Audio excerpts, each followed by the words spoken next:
Good day, traders. This is Stefanos on behalf of Tixee. That in today's webinar, we'll be giving an outlook of the market for the week of the 25th until the 29th of July. Now, looking at some of the highlights for next week, in the stocks front, we have some heavyweights reporting their earnings figures. We're going to cover all of the names that we're going to be looking into later on during the webinar. But yeah, it's going to be yet another blockbuster week as we're well underway with the Q2 earnings season. And on the Forex front, we're of course going to have the Fed's interest rate decision coming in next week as well. Now for the disclaimer, as always, please note that all of the ideas discussed in the webinar are my own opinions and do not make up for any form of investment, trading advice, neither any recommendations to buy or sell. You should always do your own research and due diligence before buying or selling any securities, financial products, or instruments, and whether you use any kind of trading strategies. And information that relates to past performance is not indicative of future results.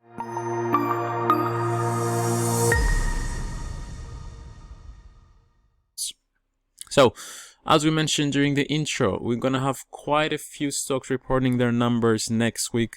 Now, if you remember last week's look back and outlook, we mentioned that we had 1,000 stocks reporting their figures over the course of last week.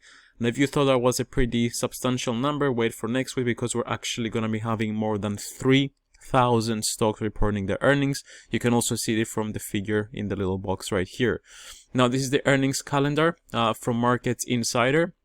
Obviously, you can use whichever other earnings calendar you want, but I really like this one for the reason being that it's a very clean layout. You don't have any ads or anything appearing. It's pretty much what you want to see, the information you want to see, which is which companies are reporting their earnings.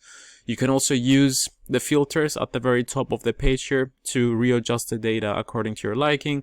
But obviously I've set this to next week because obviously that's the week that interests us.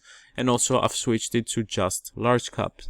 And you can see pretty much from the very top of the page, the kind of heavyweights I was talking about during the intro of the webinar. So if we look, the only bad thing is I can't really filter this by date, so basically have it in ascending order. But in any way, I'm going to cover it in order. So on the 26th, we're going to be having Visa as well as Google reporting their numbers. Then 26th is going to be Tuesday, if I'm not mistaken. Let me just double check and confirm. And yeah, 26th is on Tuesday. Then on the 27th, Wednesday, we're going to be having Facebook, which is going to be the only heavyweight, let's say, I was going to be reporting the figures on that day. Then on the very next day, we're going to be having Amazon as well as Apple.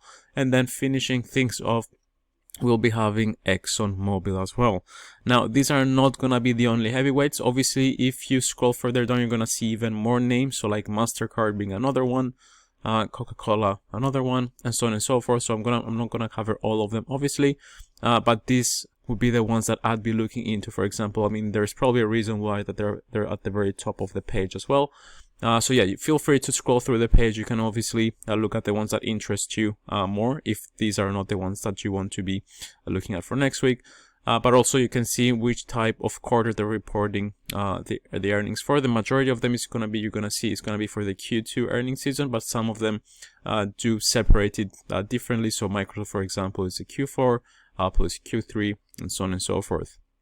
But yeah, these are going to be some of the big names. Again, you can just go through and see the rest. If there's any other stock that interests you, you can just search them on Tixee's platform. Now, the other point I want to mention, and it's something that I will keep reiterating for the next couple of webinars and pretty much until this earnings season is also over, because obviously, as I understand, some of you are going to be tuning in for the first time.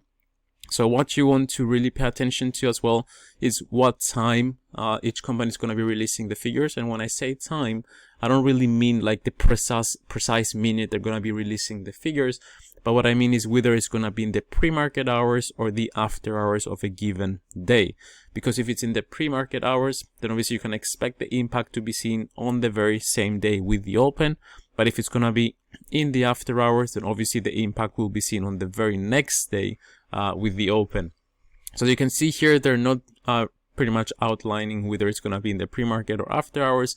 But if you use any kind of charting software, or you can even just Googling the company name itself and the earnings, you're probably going to get an idea of when the report is planned to be released. So yeah, definitely take a note of that as well. So yeah, this is with regards to stocks. Now moving on to Forex, we're obviously going to be looking at the economic calendar, which you can very easily find from tixee's website. You can just navigate here to the Education and Research tab, and then just click onto the economic calendar. And just like the earnings calendar, here as well you have some tabs that you can use to readjust the data. So we're gonna select next week for this one as well. And we're also gonna filter medium and high impact event. It's just like filtering between large caps and mid caps, for example, when you're looking at stocks. So as we mentioned during the intro, I mean, the important event for next week is obviously going to be the Fed's interest rate decision, which is going to take place on Wednesday. But other than that, we can have a look at the other events that there could be some that are of interest to you as well. So on Monday, the first high impact event is going to be the Business Climate Index from Germany at 9 a.m. The timings here is going to be UK time because I've set it to right here as well. But obviously feel free to adjust it according to the time zone you're in to make sure you're looking at the correct timings. And that's pretty much with the, I guess, high impact events for Monday. Then moving on to Tuesday, we're going to be having monetary policy meeting minutes from the Bank of Japan in the early morning hours. Again, this is going to be UK time. And then towards early afternoon, we're going to be having home housing data from the US, which is going to be the other high impact event. It's going to be released at 3 in the afternoon. Then on Wednesday, kicking things off with Australia, we're going to be having inflation data in the early morning hours, followed by consumer confidence figures from Germany, which is going to be at 7 a.m. UK time. We're going to have a few more consumer confidence from other European countries. And obviously, you can always use the tooltips here to give you an idea of the volatility you can expect. And it also shows you which kind of currency. So obviously, because we have all these European countries, which obviously are using the euro, we can expect the euro dollar to be one of the currency pairs in focus. Then moving on towards later during the day, we're going to be having durable goods orders from the US, which is going to be at 1:30. But obviously scrolling further through, we're going to see that the other high impact and more important event is going to be the Fed's interest rate decision.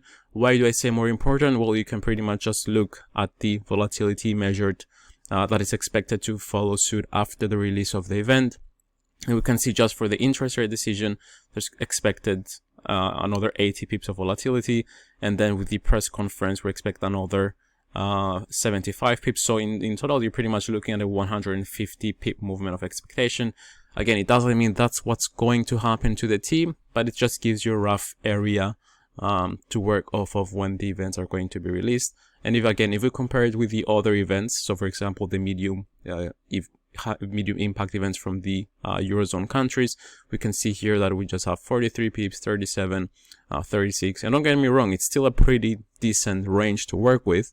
But just putting it in contrast with the Fed interest rate decision, we can see that just one event is pretty much worth just as much as the movement that we expect two countries to make, for example, when looking at the consumer confidence figures. So yeah, like we said, just keep an eye on this as well, because obviously it's not just going to affect the euro dollar, even though that's what you can see here. Any other major pairs, they're likely going to be affected from the actual figure that is going to be released, and then obviously what is going to be discussed later on as well. Then moving on to Thursday, we'll be having business confidence figures and retail sales figure from New Zealand, and then followed by Australia in the early morning hours. Unemployment data from Spain at 8 in the morning. And then scrolling through, we're going to have inflation figures as the first high impact event of the day from Germany, which is then going to be followed by another high impact event, this time from the US, which is going to be the GDP data.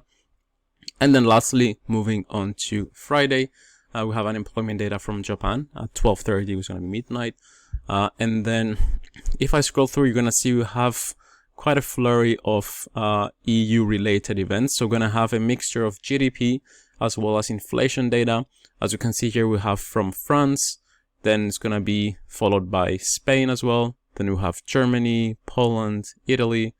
We have GDP data again from Germany. And then we're going to have figures overall from the Eurozone as well. So definitely going to be an EU heavy day, Friday. So yeah, definitely keep an eye on those events as well if you're going to be focusing on any pairs, which is likely going to be euro dollar, for example. And if I scroll through, I will be finishing the day off with the PCE price index, which, even though it's a medium impact event, I mean, the PCE price index is a preferred measure of inflation from the Fed, so definitely an important figure to look out for. And then it's gonna be pretty much being released at the same time as personal spending figures, as well as GDP data to finish the day and the week off as well. But since we're on the economic calendar, if commodities is your cup of tea, let's say, you can also let's not forget that we have the oil inventory report, which is going to be released on the usual Wednesday. But obviously, I don't only expect the oil inventory report to impact oil prices. If you're looking at gold, for example, you'd be looking at other events such as the Fed interest rate decision. So yeah, definitely, I mean, for oil inventories at least, yeah, you're going to be looking at oil, but during the Fed's release of the interest rate, definitely, if you're still trading oil, then obviously this is something you're gonna put in your calendar just to be looking out for in case you have any stop losses placed around this event, for example, because this is likely going to impact that as well. And the same applies for gold. If as a commodity trader you prefer trading gold rather than oil, for example.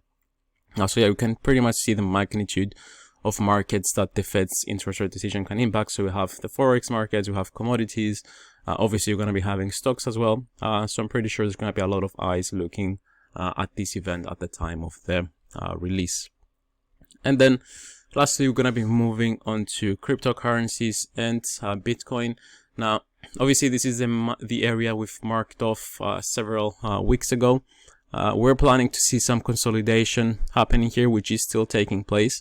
Now we can see we did get sort of a jump over the course of the past week, but I wouldn't, at least in my eyes or in my books, I wouldn't really consider this like a bullish move, for example, or like a reversal towards the upside. If we're looking at the two moving averages, which one of them, the blue one, is the 8-period exponential moving average, and the yellow one is the 21. So obviously the crossover is still pointing towards the downside. So in my eyes, this is pretty much a much needed healthy retracement from this consecutive bearish run. As we can see, measuring from here and all the way down here, we only had pretty much one green week, and ever since we've just been consolidating. Obviously we are breaking out of this little consolidation pattern, but again, it could just be a retracement or retest of these levels up here before we get any further moves to the downside. Obviously, depending on what price does when it reaches these levels here, obviously if it breaks above in a strong manner and we just get a pretty shallow retracement, then we can start thinking about a reversal. But for the time being, just objectively looking at the two moving averages, things are pointing towards the downside. And not only that, I don't know if you've read, but last week we also had an article basically saying that Elon Musk pretty much dumped 75% of its holdings on Bitcoin. I mean, Tesla specifically. So I don't know if this is something that has been priced in already or not. From the looks of it, maybe it's something that it hasn't been priced in yet. Obviously, the article has been released, so we haven't seen any particular strong movements for the time being. So we'll see if it's gonna set the precedent for like the narrative for price to move further down towards the downside. But again, as always, just important to be a little patient. Let the market show you its hand before you take any trades. And yeah, we can just pretty much take it from there. Yeah, there you have it. As far as the outlook for next week's market, again, don't forget it's going to be a blockbuster kind of week with the amount and the kind of names are going to be releasing their earnings figures. So definitely keep an eye on some of them if they're in your watch list as well. And yeah, I hope you enjoyed the video and you found it useful, and I'll catch you all in the next one. Until then, trade safe.